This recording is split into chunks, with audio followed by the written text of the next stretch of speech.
Here's a couple of dead elms. If you look closely, you see a couple of mushrooms in through there between them. I wanted to take a second to show you some of the paraphernalia that a tree hunter that hunts for a while and gets back in the woods a ways carries with him. Don't worry about that little mushroom on the right there. He's just distracting me. Got a fanny pack with a couple of water bottles, camera, cell phone in a baggie in case it rains, mesh bags, and a mushroom stick. Actually, I've got quite a few mushrooms under these two little elms here.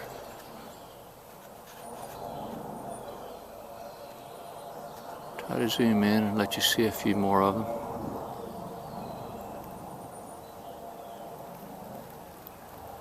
These two little elms did a good job. They make up for all the elms that you look under and don't find hardly any. Zero to just a few.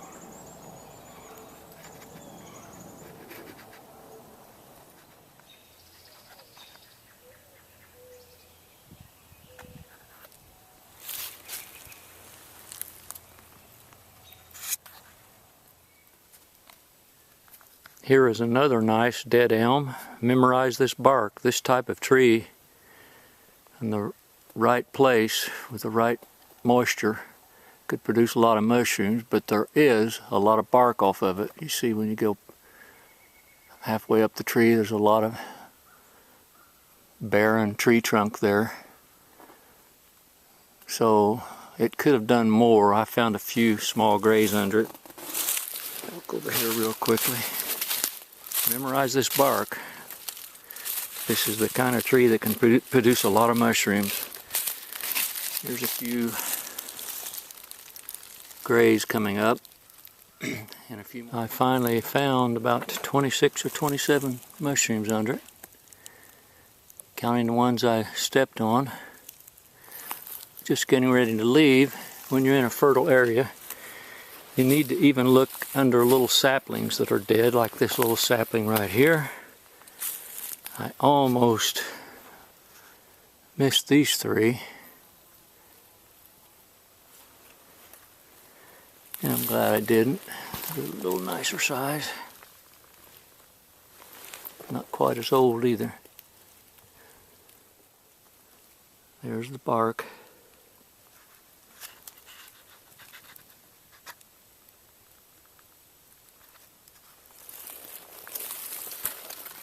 There's pretty nice. Fresh. There's one over here too.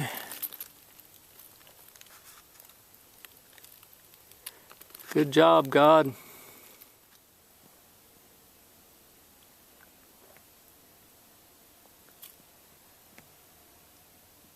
See the bark splitting.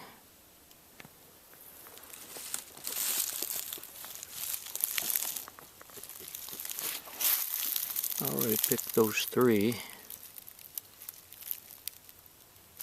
Where's the other one? There it is. Well, I'm very sad to report that this is what's left of the tree we found 22 pounds under last year, Sean and I. You'll recognize that bark maybe hanging in those saplings. This is all that's left of it. I've circled it completely, hunted it pretty thoroughly, and I've only found one mushroom. That's right up here at the top. You can see a limb has broken off. It looks very dead now.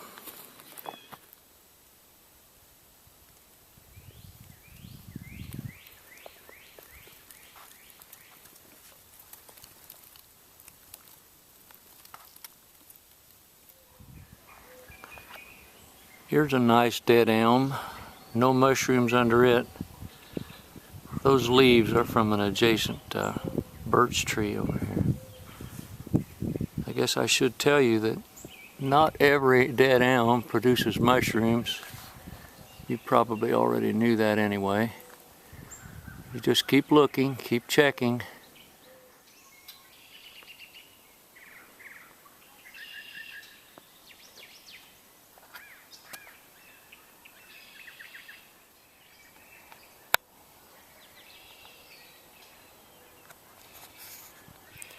That's a dead elm top right there.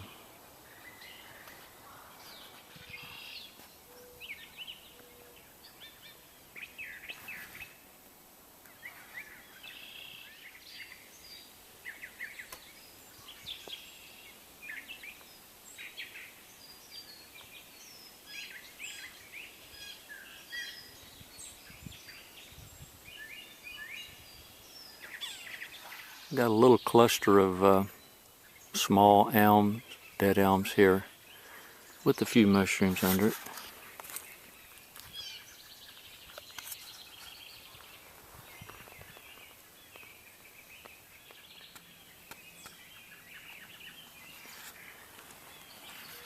There's a couple under it, one right at the base on the left. I don't know if you can see that. One out about 4 feet on the right of the base. Here's a dead elm. For some reason, the mushrooms seem to be all on one side of the tree.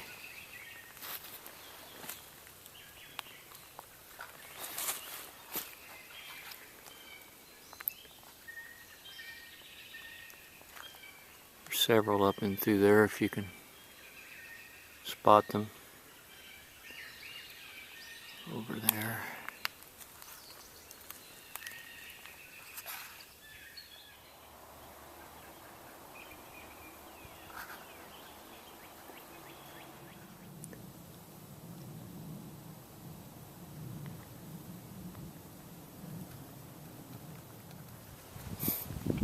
I highly recommend a good pair of snake chaps. I wanted to check this elm here out, and it's a dead elm, and I'm surrounded by briars and brambles, and I kind of just waded through it. Use my mushroom stick, feed a path through it, and look around at the base of this tree, and yes,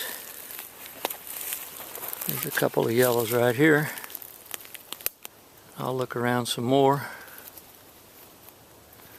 But these snake chaps are just invaluable. You don't have to worry about snakes.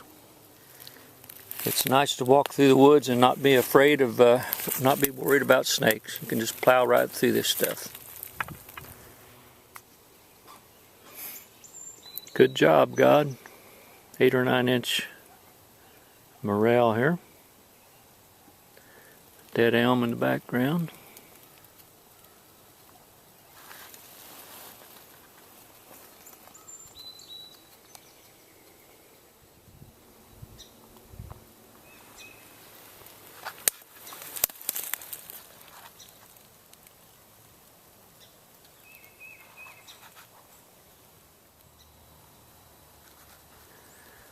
I found these under this tree. They were all scattered.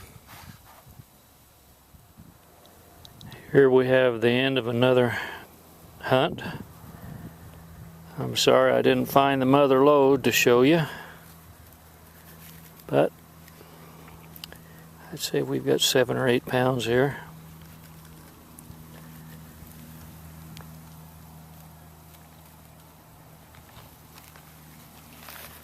Feels like 20 right here.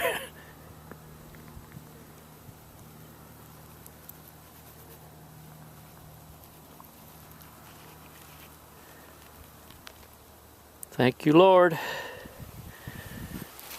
Good job, God. I forgot to tell you, I also bring binoculars.